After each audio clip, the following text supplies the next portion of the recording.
Welcome to our Hong Kong Brief program. I am your host, Jenny.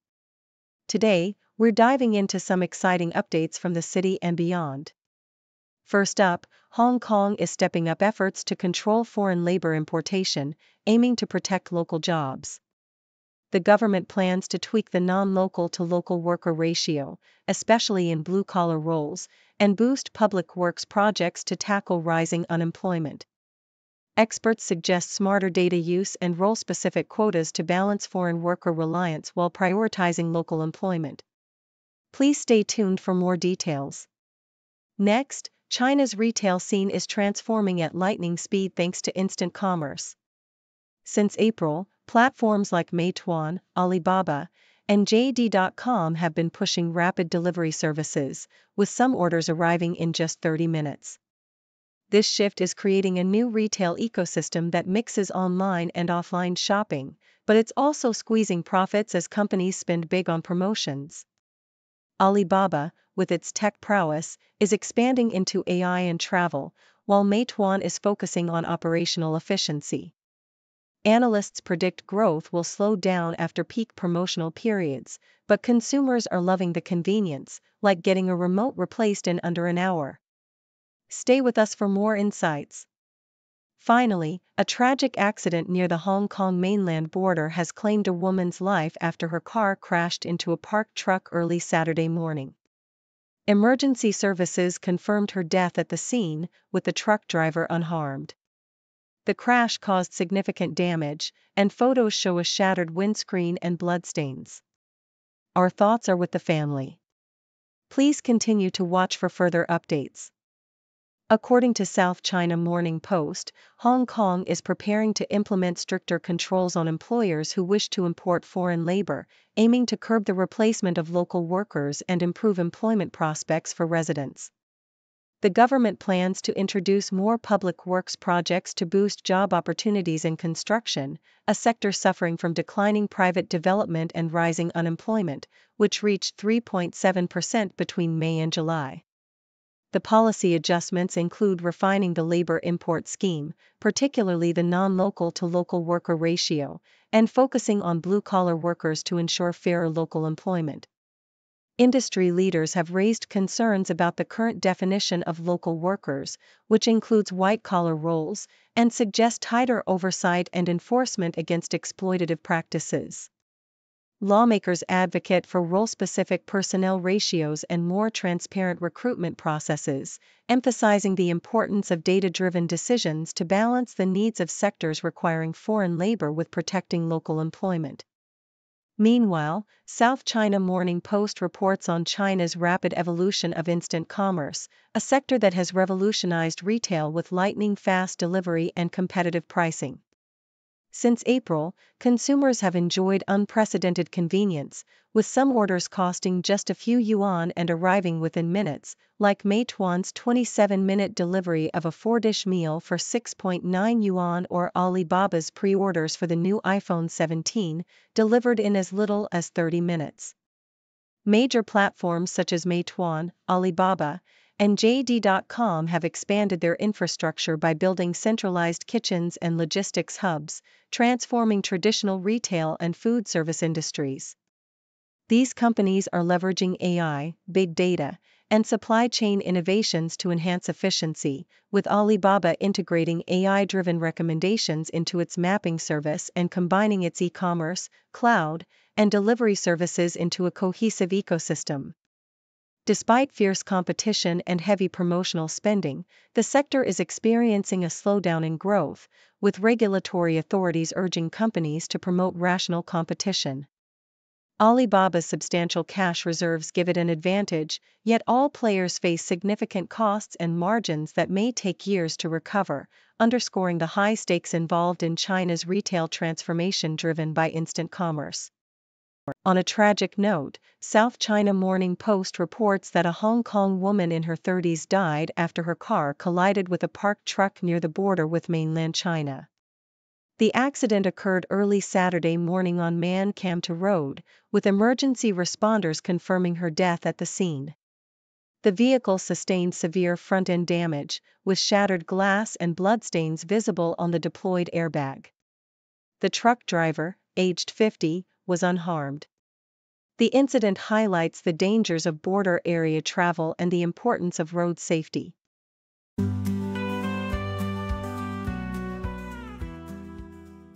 The South China Morning Post highlights the importance of integrated urban planning through the example of Hong Kong's Kai Tak development area. Once home to a renowned airport, this area is now a focal point of ambitious regeneration projects aimed at boosting transport connectivity, tourism, and urban innovation. However, the government's approach of tendering these interconnected projects separately, such as the smart mass transit system and the cruise terminal enhancement, risks missing out on synergies and creating inefficiencies. The proposed elevated transit line, intended to connect the cruise terminal with the MTR station, faces financial and timeline uncertainties, which could deter bidders and limit its potential. Meanwhile, the cruise terminal, which was meant to establish Hong Kong as a regional cruise hub, has seen declining usage, partly due to the pandemic and shifting travel trends. Without a cohesive strategy that links transport, tourism, and public space development, these projects may fall short of transforming Kai Tak into a vibrant, integrated urban hub, underscoring the need for holistic planning that maximizes the area's unique potential. In a separate case, the South China Morning Post examines the contentious financial practices of Hong Kong's international schools, focusing on the use of debentures and capital levies to fund their operations. The dispute involving Hong Kong International School, HKIS, and the Lutheran Church Missouri Synod, LCMS, has cast a spotlight on how these schools raise significant funds through debentures, long-term, often non-refundable loans that parents buy into as part of their children's education.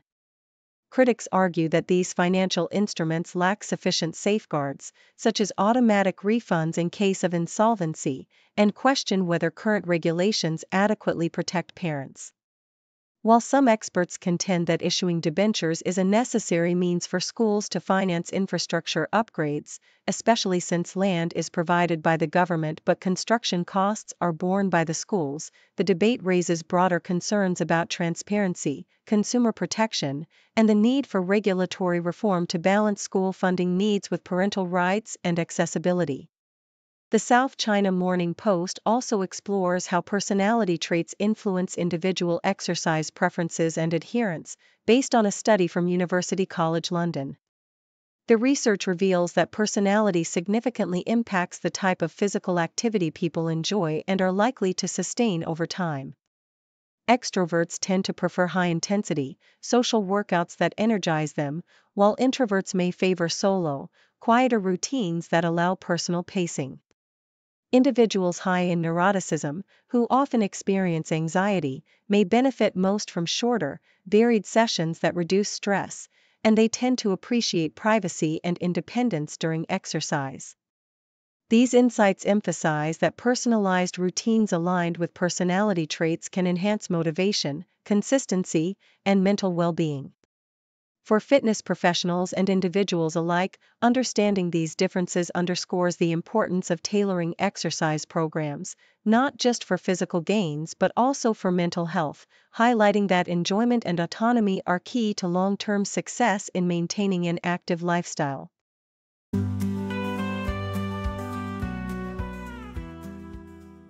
The South China Morning Post vividly illustrates Hong Kong's pressing social issues, highlighting the struggles of its most vulnerable residents.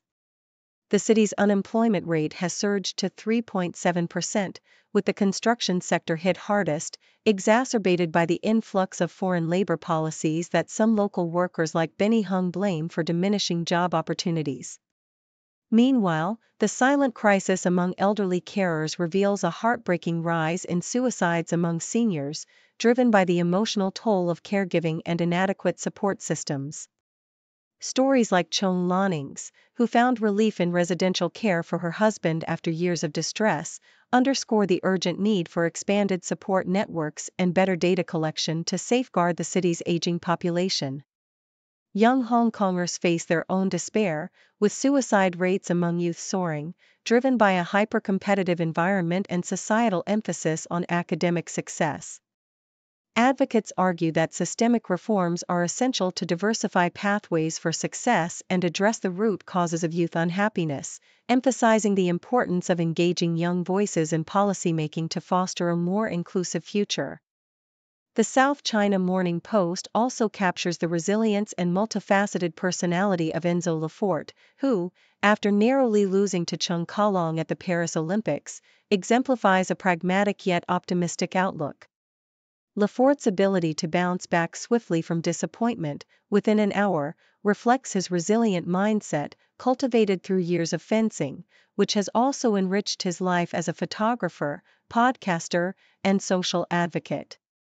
His journey from childhood in Guadeloupe to becoming a world champion underscores the power of perseverance, adaptability, and a positive attitude towards failure. Lefort's diverse pursuits and reflections on the cultural contrasts of Tokyo and Paris reveal a man who embraces change, values social awareness, and plans to continue competing until 2028, inspiring others to see setbacks as opportunities for growth and reinvention. The SCMP opinion piece eloquently emphasizes Hong Kong's ongoing struggle toward inclusivity, focusing on the landmark 2023 court ruling that mandates legal recognition for same-sex relationships. Despite the government's failure to pass legislation by the October 27 deadline due to societal resistance rooted in traditional values, the article advocates for continued efforts to uphold the court's decision.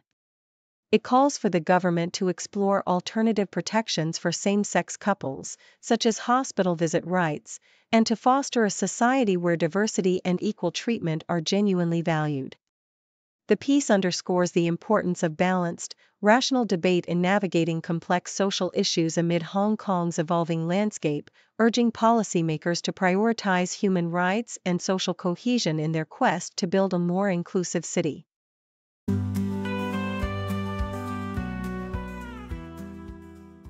SCMP opinion highlights how the recent 479 million Hong Kong dollars drug bust in Hong Kong exemplifies the critical need for international cooperation in fighting transnational crime. The operation, involving local police, customs, and authorities from mainland China and overseas jurisdictions, underscores the importance of shared intelligence and coordinated efforts. Criminal syndicates have become increasingly sophisticated, employing tactics like recruiting non-local travelers, using convoluted flight routes, and disguising luggage to evade detection. Despite these challenges, early information exchanges enabled law enforcement to intercept suspects and seize significant quantities of drugs, including cannabis, ketamine, cocaine, and methamphetamine. The surge in drug use, especially among young people, and the proliferation of substances like etomidate and vape cartridges highlight the city's ongoing vulnerability as a transit hub, emphasizing that global collaboration remains essential to curb the evolving tactics of drug traffickers. Nikkei Asia paints a vivid picture of Kyoto's burgeoning coffee culture, which seamlessly blends tradition with modern subcultures and manga themes. Historic cafes like Inoda Coffee, established in 1940, continue to attract both locals and tourists with their traditional machiya architecture and collaborations with local artists and brands. Meanwhile, newer specialty coffee shops such as Yuner and Percent Arabica have elevated Kyoto's caffeine scene with their focus on quality beans sourced from global farms and innovative brewing techniques. These establishments are not just about coffee, they serve as cultural hubs that reflect Kyoto's rich history and youthful energy. The city's unique approach to coffee, combining heritage, artistry, and contemporary trends, has made it a leader in Japan's coffee renaissance, inspiring a nationwide and international appreciation for Kyoto's distinctive blend of old-world charm and modern sophistication. South China Morning Post explores how retailers could be pivotal in mainstreaming stablecoin adoption, transforming the way global supply chains operate. The current disparity between rapid logistics and sluggish financial transactions creates a hidden tax on trade, forcing businesses to rely on costly short-term loans and incurring significant foreign exchange spreads. By integrating stablecoins into their payment infrastructure, retailers can facilitate near-instant, dollar-denominated settlements that reduce costs and improve cash flow. This inside-out approach leverages existing supply chain flows, turning stable coins into a tool for efficiency, loyalty, and resilience. The model involves trusted regulated issuers and banks, ensuring safety and transparency while fostering network effects that could extend from suppliers to workers and consumers.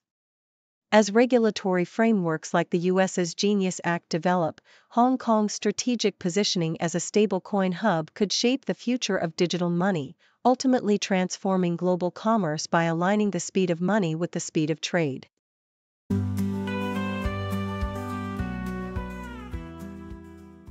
South China Morning Post vividly showcases the Min Chiu Society's 65th anniversary celebration at the Hong Kong Museum of Art, where over 400 priceless relics from Chinese history are on display, spanning from the Bronze Age to the 20th century. The exhibition offers an immersive journey through Chinese painting, calligraphy, ceramics, bronzes, and more, illustrating the rich cultural tapestry of Hong Kong's most esteemed collectors. Meanwhile, the Hyatt-centric Victoria Harbour's latest cocktail menu, Sip Trip, Ship and Sail, whimsically explores island-inspired flavors such as shrimp paste in a Thai O Mary and mango mochi, capturing the essence of Hong Kong's outlying islands in a series of inventive libations.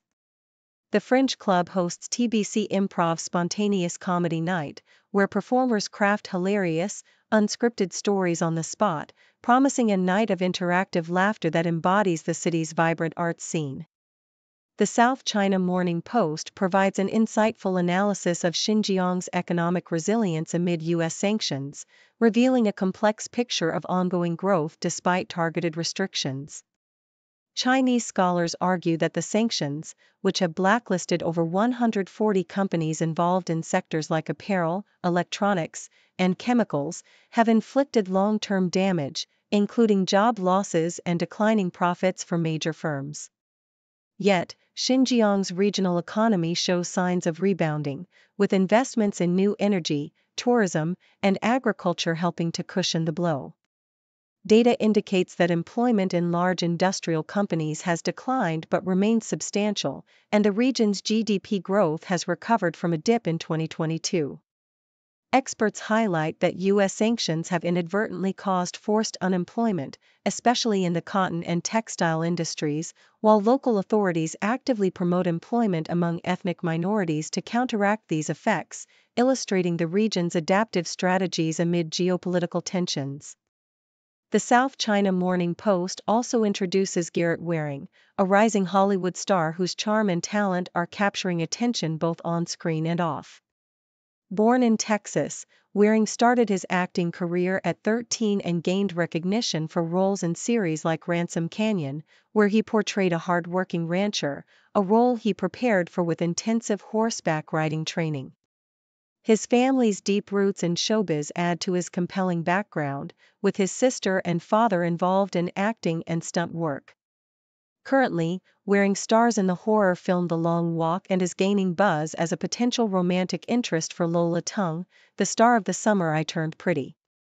With a growing social media following and a diverse portfolio of film and TV roles, Waring's dynamic presence signals an exciting future in Hollywood's evolving landscape.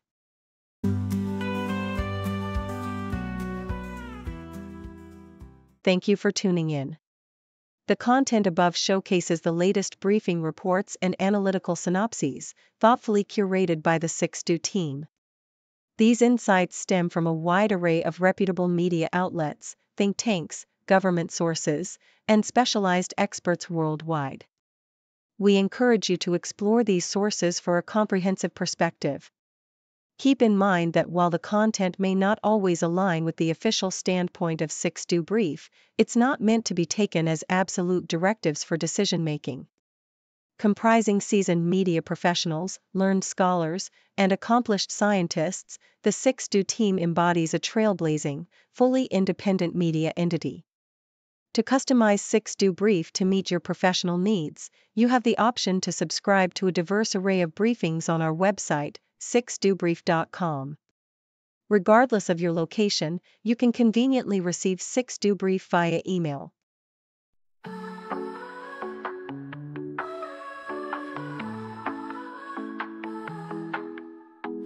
Waking up to wonders, tech and nature blunders. Got our rockets flying while the oceans are sighing. Lasers in the sky now.